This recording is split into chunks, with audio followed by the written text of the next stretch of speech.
Bien-aimés dans le Seigneur, Shalom. Nous sommes le jeudi 7 avril 2022 et nous sommes dans la joie de nous retrouver pour une nouvelle méditation. Nous vous saluons au nom de notre Seigneur et Sauveur Jésus-Christ. Nous allons lire un texte dans la lettre de Paul aux Romains. Nous lirons dans le chapitre 5, versets 7, 8, 9. Romains 5, 7 à 9. Voici ce que déclarent les Écritures. À peine mourrait-on pour un juste. Quelqu'un peut-être mourrait-il pour un homme de bien. Mais Dieu prouve son amour envers nous en ce que lorsque nous étions pécheurs, Christ est mort pour nous. À plus forte raison donc, maintenant que nous sommes justifiés par son sang, serons-nous sauvés par lui de la colère.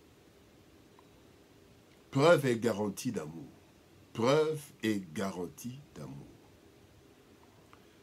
L'amour sans preuve est difficile à accepter.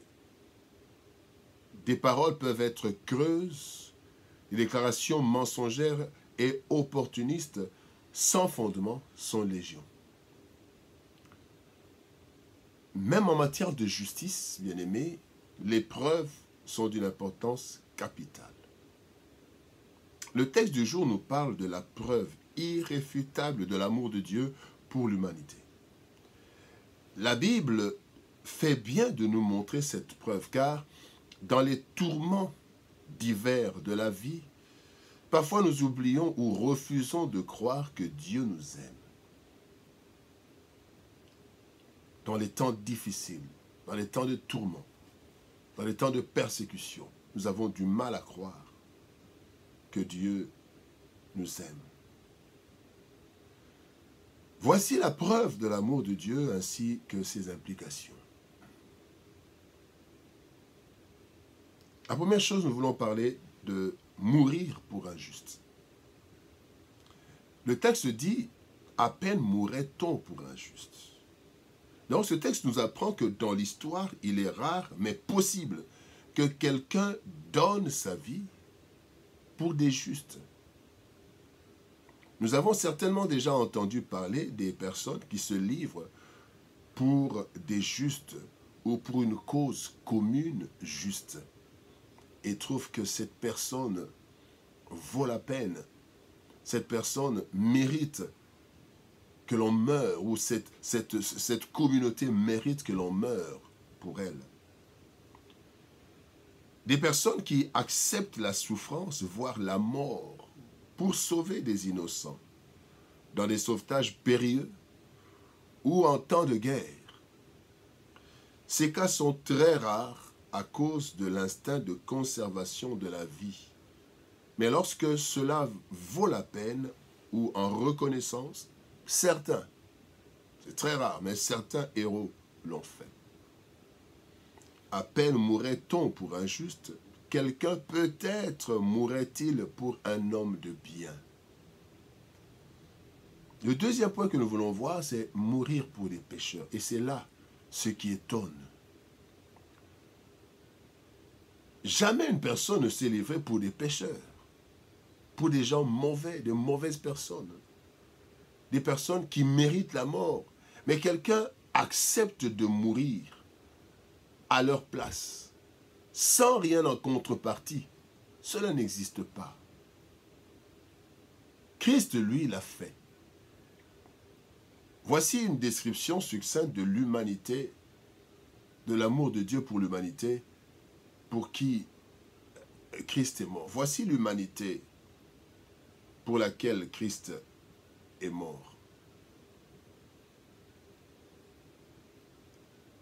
Cette humanité a accepté la parole du serpent, de l'ennemi, plutôt que la parole du Créateur. Quand vous lisez dans Genèse 3, Adam et Ève ont accepté la parole du serpent plutôt que la parole de leur Créateur. Voilà l'humanité. Deuxième description, cette humanité a tué des prophètes, des envoyés de Dieu. Matthieu 23, 37 dit « Jérusalem, Jérusalem, qui tue les prophètes et qui lapide ceux qui te sont envoyés. » Cette humanité 3, elle a rejeté Dieu, cherchant un roi à sa place. Nous savons Israël. Dans 1 Samuel chapitre 8, verset 7, la Bible dit, l'Éternel dit à Samuel, écoute la voix du peuple dans tout ce qu'il te dira, car ce n'est pas toi qu'il rejette, c'est moi qu'il rejette, afin que je ne règne plus sur eux. Voici l'humanité pour qui Christ est mort. Quatrième chose, cette humanité a rejeté le Christ, lumière du monde, et l'a crucifié. Dans Jean 1, la lumière est venue, les siens ne l'ont pas reçue. Cette humanité, elle se complète dans le péché toujours plus croissant. Matthieu 24, 12 dit, parce que l'iniquité se sera accrue. Donc le péché va compter, va s'accroître. Christ est mort, mais le péché va s'accroître. Et Christ savait que le péché allait s'accroître. Là, il parle avant même qu'il meure. Voici l'humanité pour qui Christ meurt. Christ est mort, plutôt. Cette humanité, quand vous lisez dans 2 Timothée chapitre 3, à partir du verset 1er, cette humanité aime le plaisir plus que Dieu. Voilà. Voici la description de cette humanité pour qui Dieu allait souffrir. Christ allait mourir. Nous nous dirigeons vers la Pâque. Nous pensons à cela. Comment peut-on penser, bien-aimé, un seul instant, mourir pour une telle humanité? Ceci ne peut venir que d'un immense amour que seul Dieu possède, car c'est sa nature, il est amour. La Bible nous dit dans 1 Jean chapitre 4, verset 17, « Et nous avons connu l'amour que Dieu a pour nous, et nous y avons cru. » Dieu est amour, et celui qui demeure dans l'amour demeure en Dieu, et Dieu demeure en lui. Cet acte de sacrifice, bien-aimé, que nous allons célébrer très bientôt, sacrifice suprême pour une humanité ingrate et méchante, est la preuve irréfutable de l'amour de Dieu manifesté en Jésus-Christ. Voilà pourquoi Paul pouvait dire, j'ai l'assurance que rien ne me séparera de l'amour de Dieu. Oui, Dieu nous aime, et c'est une preuve. Mais le troisième point que nous voulons voir, c'est que cette preuve, c'est aussi une garantie. Preuve et garantie. Bien-aimés dans le Seigneur. Non seulement l'œuvre de Golgotha est une preuve d'amour, mais elle est aussi une garantie d'amour.